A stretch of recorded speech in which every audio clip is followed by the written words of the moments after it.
Welcome to the Rising Entrepreneurs Podcast, where we feature top founders and entrepreneurs and their journey. Now, let's get started with the show. Dr. Jeremy Weiss here, founder of InspiredInsider.com, where I talk with inspirational entrepreneurs and leaders. Today is no different. I'm going to formally introduce Aalap Shah in a second of 108.agency. Before I formally introduce you, I always like to point out other episodes that are cool. And because of your business, there's been some really cool consumer brands I've had on the podcast. I had the founder of RX Bars on, Quest Nutrition on, Big League Chew on, Kettle Chips on. So there's been some cool ones. So check those out. And many, many more on InspiredInsider.com. And this episode is brought to you by Rise 25. At Rise 25, we help businesses give to and connect to their Dream 100 relationships. And how do we do that? We help you run your podcast. We're an easy button for you to run your podcast. You know, Aalap, you know me a little bit by now. The number one thing in my life is relationships. I'm always looking at ways to give to my best relationships. I found no better way to do that over the past decade to profile the people and companies I admire and have them on the podcast. So if you've thought about it, you should. If you have questions, go to rise25.com or email us support@rise25.com. All right.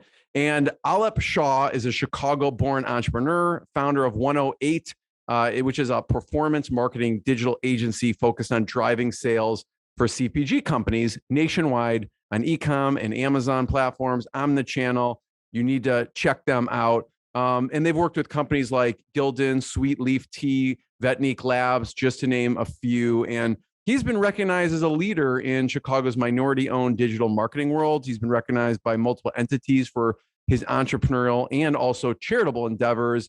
And I dug a little bit of stuff up on you, Aalap, which is in 2013, Crain Chicago Business actually recognized you as one of Chicago's young emerging philanthropists, and also the Network for Teaching Entrepreneurship as National Volunteer of the Year.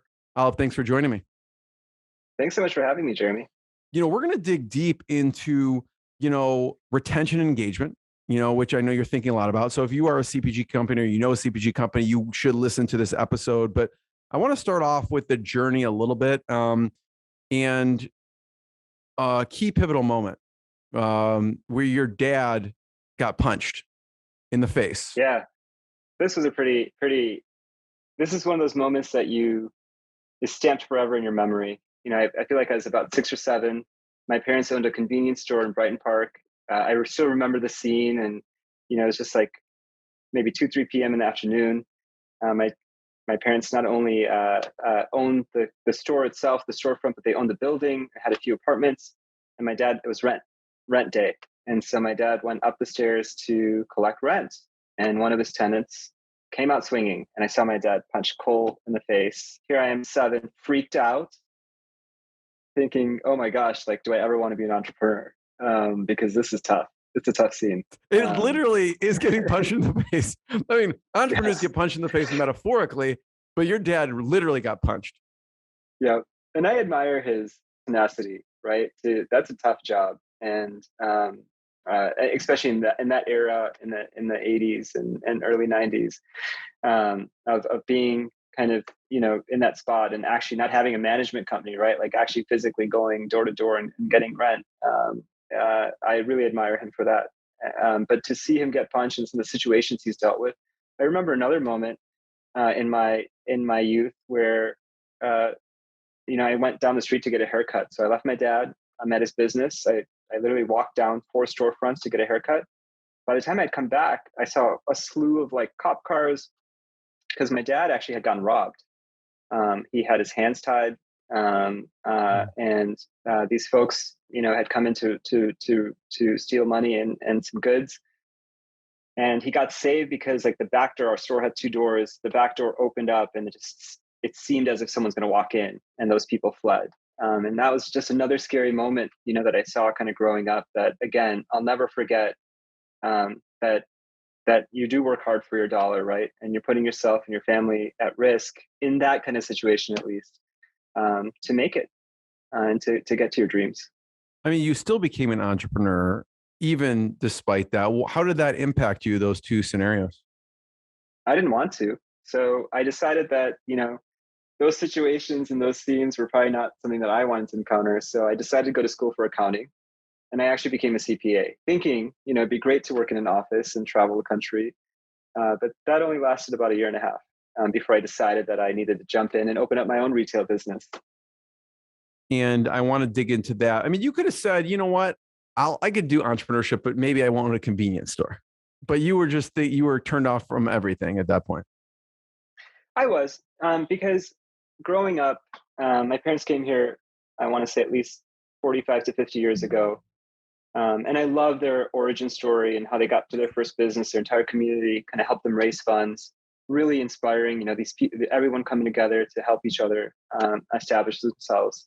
Seeing them working hard. I actually lived in the basement, or I was like, in my very early childhood, we lived underneath our store. And then just seeing my parents climb that success was really inspiring. But they worked hard and they made a lot of sacrifices throughout my childhood. And my parents, felt strongly that I should get, a designation of some sorts and have that kind of white collar job. And I didn't actually know that I wanted to be an accountant, but I just happened to get into DePaul's, accounting program and thought, well, this is a great way for me to pursue it. But little did I know, I watched my parents working 70, 80 hours a week. That's the same kind of job as a consultant too.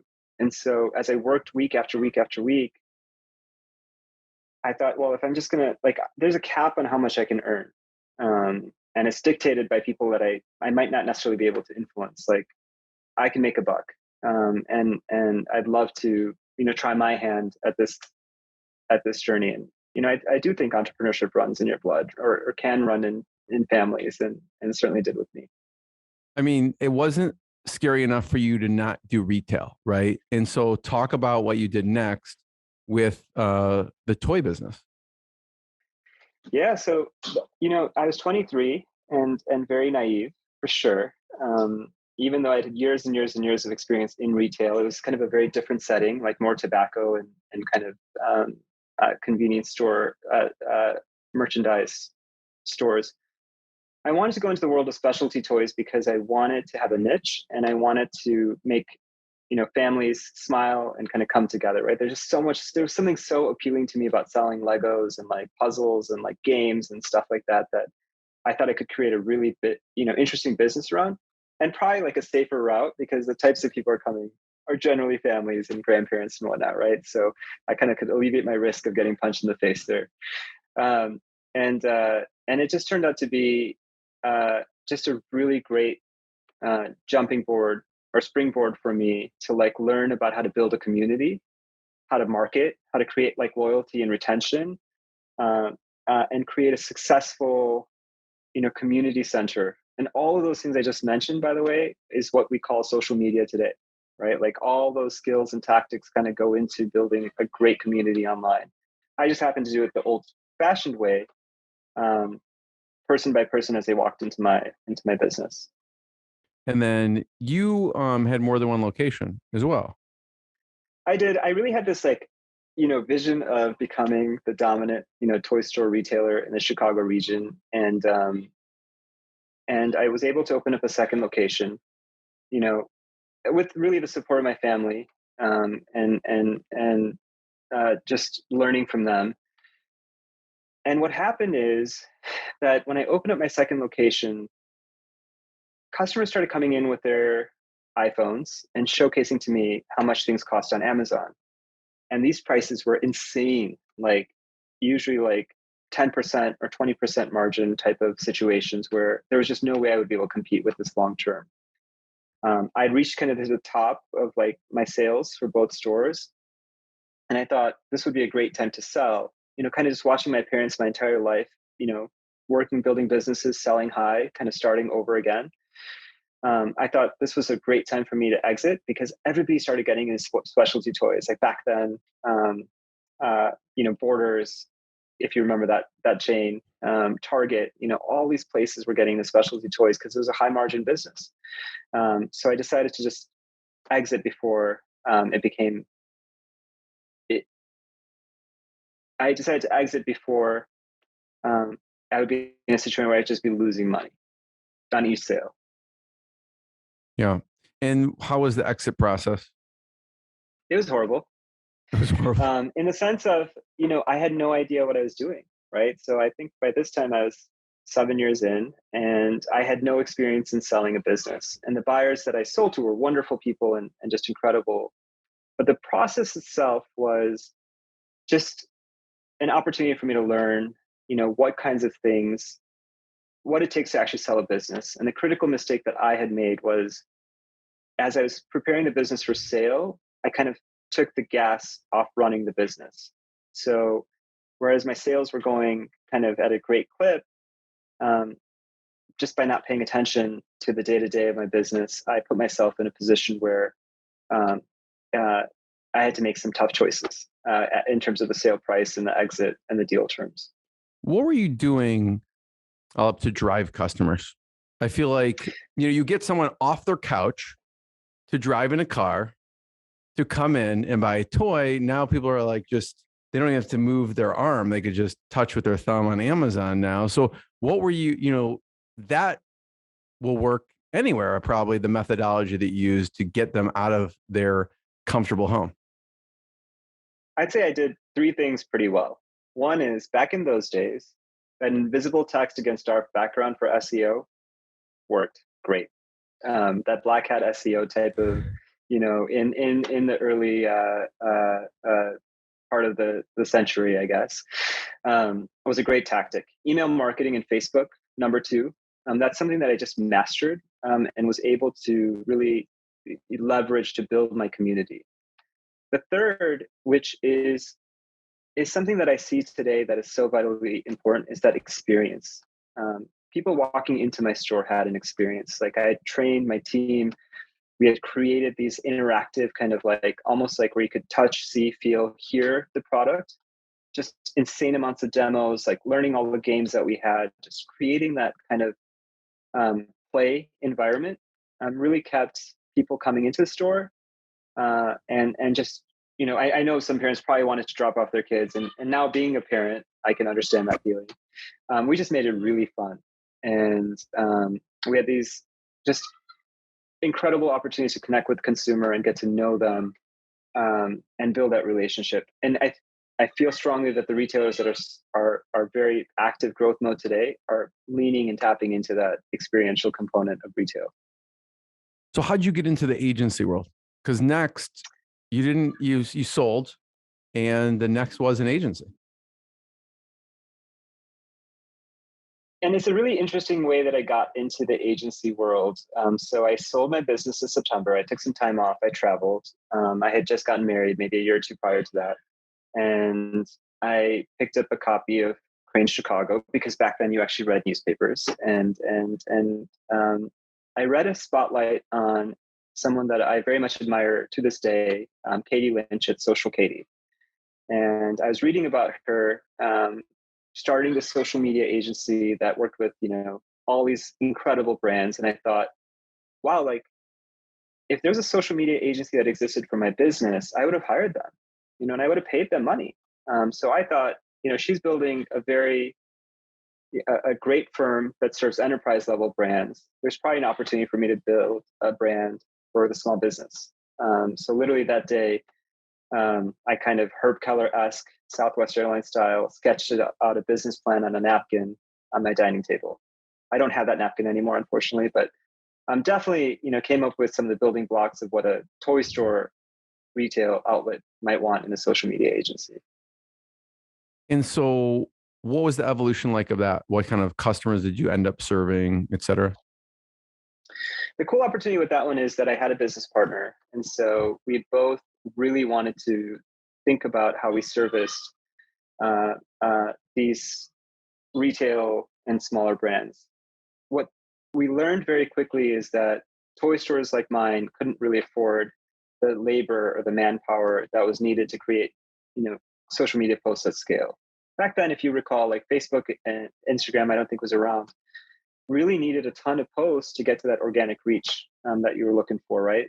So that content production was the kind of irritant in terms of being able to price competitively for that small business. So we did pivot and landed TransUnion as one of our first clients. And it was the most interesting assignment ever. I had never actually probably run Facebook ads at scale, but they basically like said, "Hey, I'll like send us over an IO." Mind you, like I don't even know what an IO is, because we want you to run like a follow campaign for us, and can you get them for X amount of dollars per like? Of course, being the entrepreneur, I'm like, yes, of course, like I'll do this, like, and then I call like 5 friends to figure out what an IO is, right? But that one client really opened the doors for us by having such a big name, and got us into it got us ahead of all of our competitors, because back then social media agencies were popping up like a dime a dozen, right? So it gave us the leg up by having a marquee client like that to start tapping into what turned out our niche was like kind of real estate, professional services, and kind of B2B firms. Really a different pivot than what I was anticipating. So IO is An insertion order. I never knew. I would never, I remember talking to my client. He was the kindest. I mean, just when you think about like, people that support your business and those angels that come in at pivotal moments, like John was just such a angel, because he probably knew that I had no idea what he was talking about, but he gave me the grace to figure it out and send him, the IO that I could find on one of those template sites. so running that didn't scare you away from starting another one. It turned out to be a fertile ground for me to learn about how to build the experience that I wanted to, right? So in between kind of owning that agency, I picked up an Amazon business, which kind of points to the evolution of how 108 came to be. And I picked up that Amazon business because I really learned by doing. Like everything that I offer at my agency is something that I've learned how to do in one way, shape, or form. And so I wanted to learn Amazon because I saw that as a critical growth opportunity. It wasn't yet a commodity service from any other agency. And I sold fishing gear. I sold fishing belts and gaffs. And I'm actually vegetarian. I've never gone fishing in my entire life. And I actually sold it because I actually felt bad about selling stuff that, killed fish. Sold the company, you mean, eventually? I sold the Amazon business eventually because I just couldn't reconcile it with being vegetarian. But it was a really interesting and awesome experience because I got to learn the ins and outs of Seller and Vendor Central and be able to speak to my clients and understand like the pain points. And that's kind of why I take such a deep dive into learning about every service I offer. Because if I can't understand it or the pain points that are associated with it, like, how can I prove our expertise or even like create results for you, right? And so owning that Amazon business gave me the confidence to launch an agency that was just focused on consumer. And to kind of go full circle here for a second, there is a toy company that you help with 108. Yeah. So what I love the most about my business today, so I had an opportunity to exit my past agency. And, I just want to share this little clip here of it was kind of an insane week. I sold that company on a Monday. I started 108 on the Wednesday, and my third baby was born on November 11th. So it just all happened in 1 week. And that's just kind of how I roll, I feel. And what 108 has given me the opportunity to do is build a company that really draws on this insane amounts of retail experience I have from my past and present. And one of the most beautiful things is that I get to work and build connections with toy companies. And so I have gotten to work with some of the most, like I think the top, 10 companies out there in the toy world, including brands like Tomy and Ty, and just have been able to use my retail expertise. So here's how it's all coming full circle, to really drive those insights and create ongoing momentum for those brands on social media. And when we were talking about the toy company, you mentioned TikTok. What I love about this opportunity that I have is TikTok is one of those things that brands are trying to figure out how to harness, right? It's a lot of influencer based work. It's a lot of like video and music driven content. And a lot of brands are still trying to figure out how to tap into this really rich audience that's just obsessed, right? And so the assignment was really twofold. How do we grow our e-commerce revenue? And then secondly, how do we grow our TikTok? Not only audience, but just our traffic from that audience. And what's so special about this assignment is that we're working to connect these lovable toys with both a Gen Z audience and then, of course, families, right? Like, what are those moments and occasions that you need, not even need, but you want to make extra special with these products? And I think it's been so much fun creating content, being a content creator, working with influencers, and then really driving astronomical growth in that follower. I think we're up to, at least I think when I last looked at the numbers, we're up 200,000 followers on TikTok. And that's really just because of curating content, working with the influencers, and building a story that's evergreen. You mentioned one of my favorite interviews, at least the beginning, was with Natural Stacks. And it was, he actually walked through a little bit what was a pivotal moment were some influencers and some people who help with the brand. I'm wondering, what are ways you reach out to these influencers to connect with them? Because ultimately you're connecting the influencer to the brand to help drive more awareness. It's all about relationships, right? It's all about relationships. It's not just about who you know in the influencer world, but it's really planting the seed. An influencer that has a million followers on their platforms has really no reason to believe in you, no matter how big your brand is or how big your budget is. But really connecting with them, viewing and reviewing their content, pitching them stories that you think are going to resonate with them and their audience, and really thinking about it from how is it going to help grow their business, right? Because as they affiliate with your brand, they're going to have to turn around and talk to their followers about why they're doing what they're doing. So some of the tips I would say is really figuring out not only who's the right influencer for your brand, but how are you going to connect with them?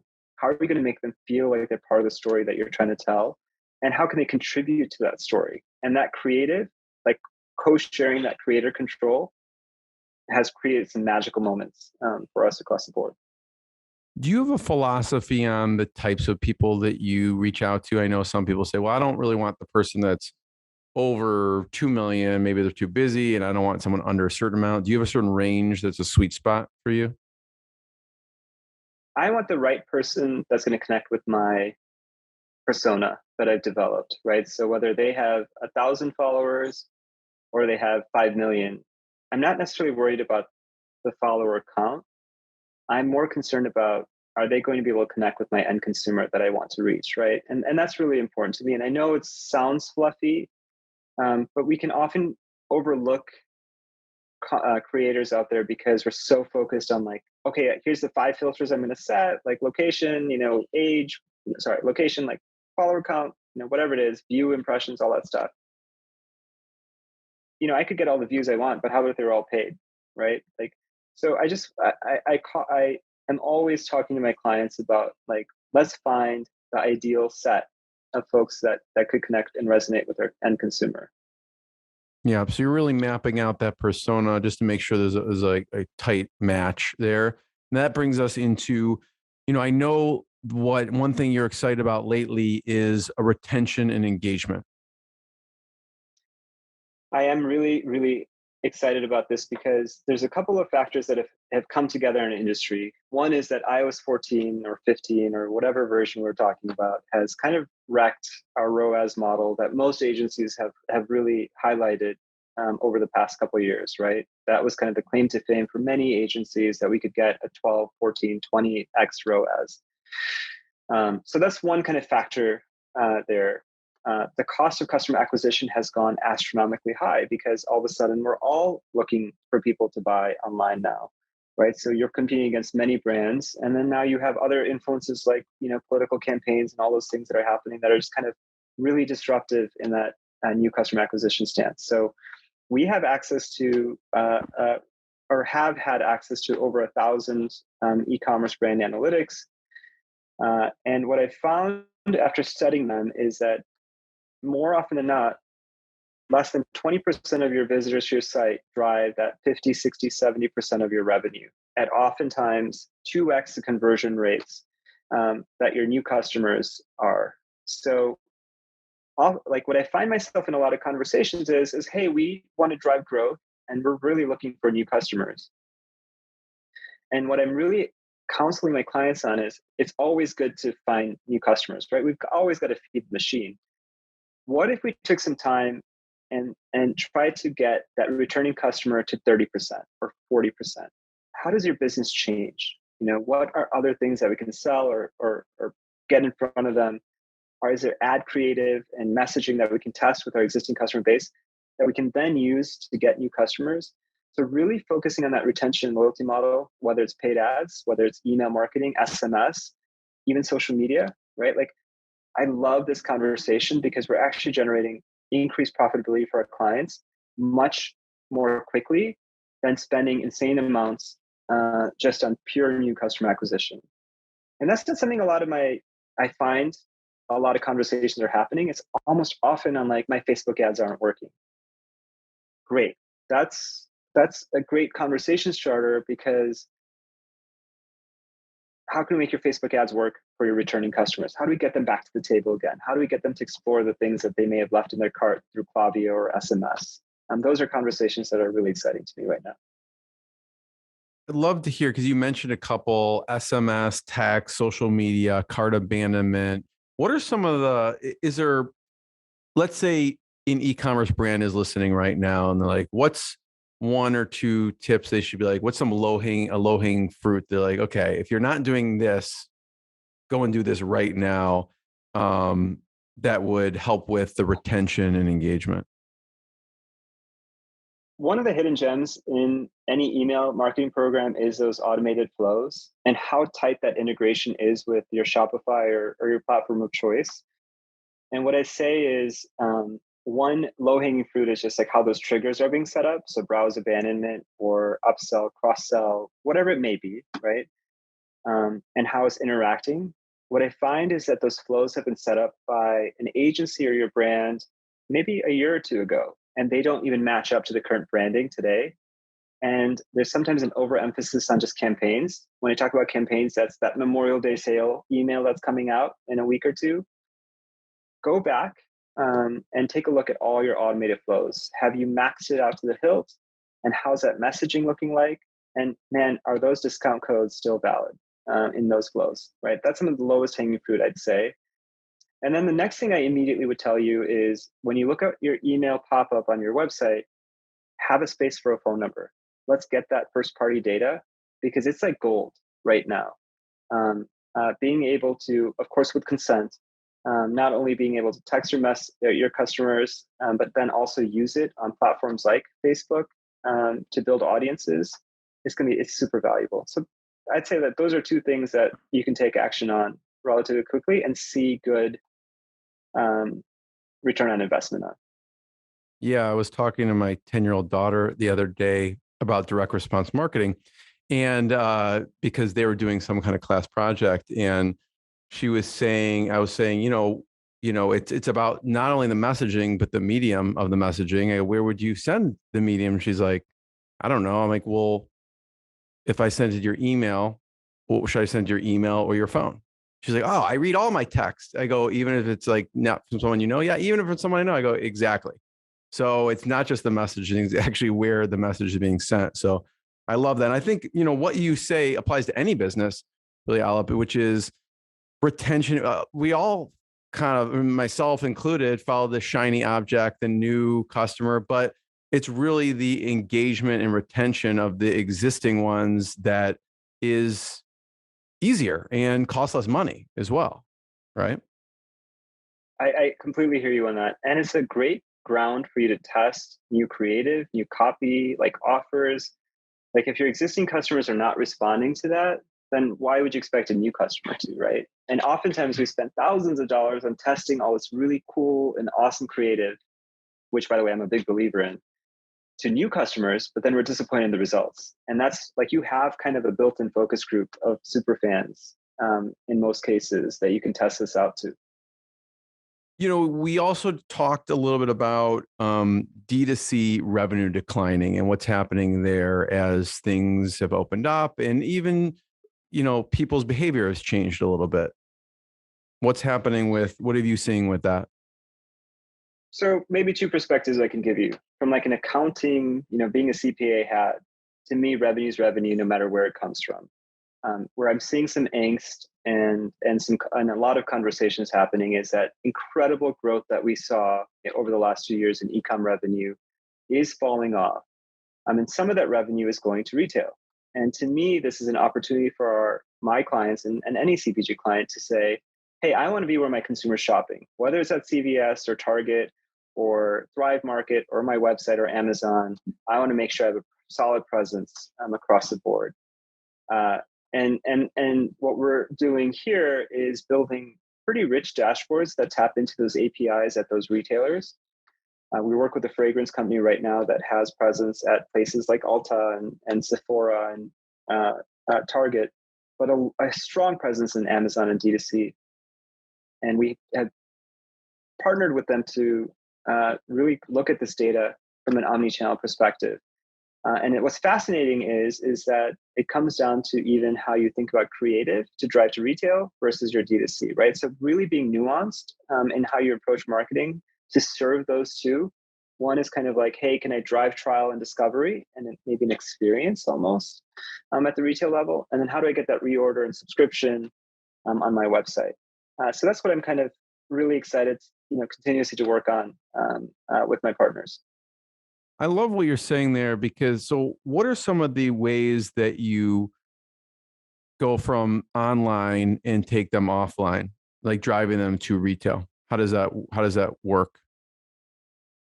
Well, one of my favorite companies that I know of is Nugs. I believe they changed the name to Simulate now. It's like a vegan chicken nugget. And for a long time on their website, you could like kind of send 5 nugs to a friend. And whether it be a coupon or it could be that you can redeem at a retailer, or whether they actually physically send you the product, I thought it was just a great way for them to get an offer, get you in store, support your retail partner. That's a huge win. And then like actually experience your product, right? So I think anything that you can do, and I'm not sure why this is so complicated, and someone's got to come up with an innovation around coupon or digital coupons to create redemption or trial opportunities. I'm like super curious about that right now.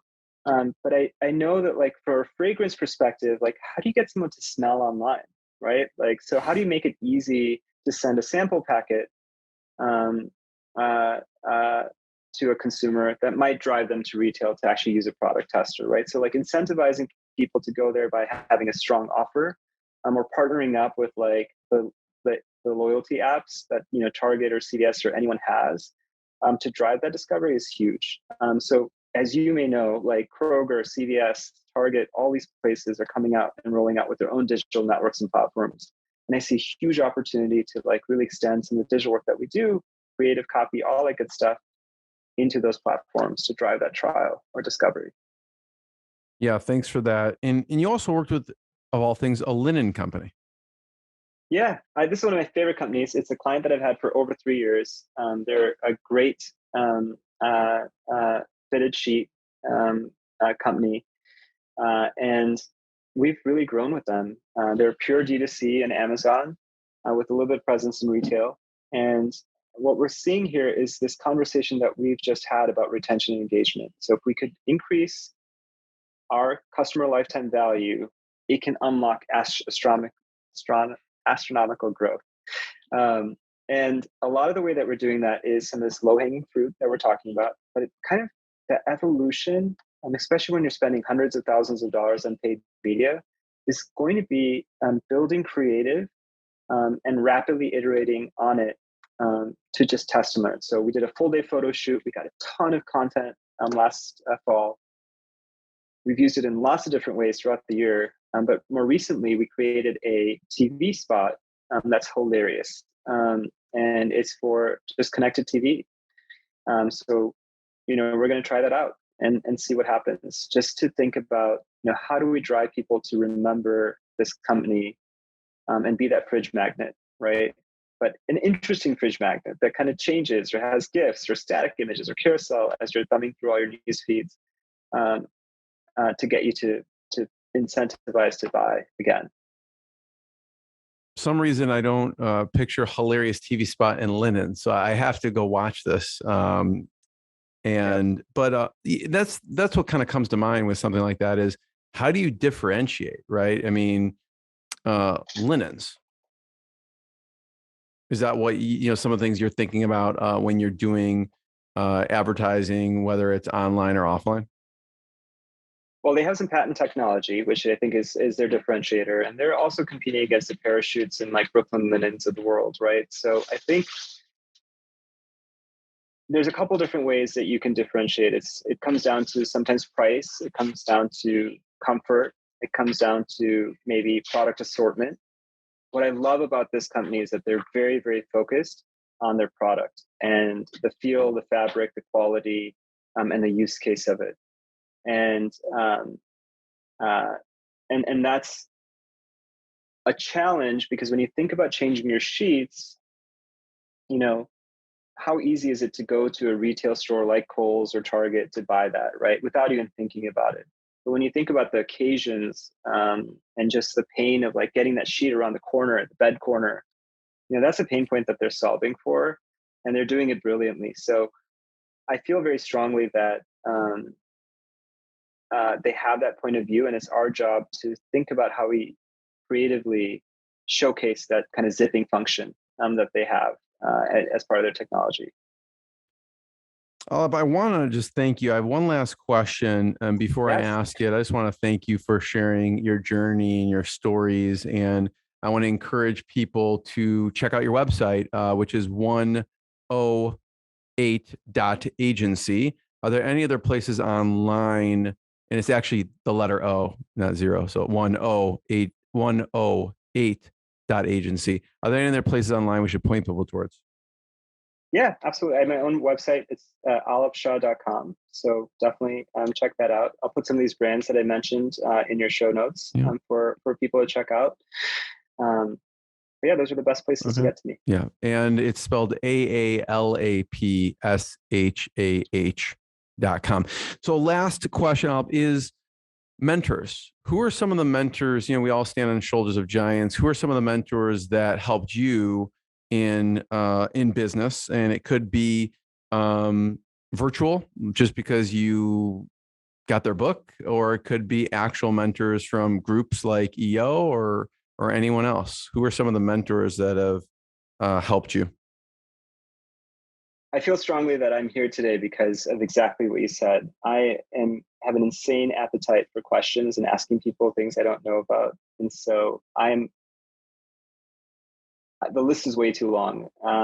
However, over the past decade, I'd say that David Sheehan at A3 Partners has just been an amazing, amazing mentor and advisor and friend and coach as I built this agency and just in my past experiences. And then Justin Demies has been just such a great champion of me and 108 and the work that we do here. So I'm really thrilled to call them my friends and mentors. And I would have to say that my wife, who's right behind me on the wall, just when you think about people that support you and like help you rise to the top, like in the highs and lows of being an entrepreneur, she's been there every step of the way. So couldn't have done it without her. Love it. Thank you. I'll be the first one to thank you. Check out 108.agency, check out Inspired Insider, check out Rise 25. And thanks. We'll see you next time. Thanks, Aalap. Thanks, Jeremy. Thanks for listening to the Rising Entrepreneurs Podcast. This episode is powered by Rise 25. Please subscribe and check out future episodes.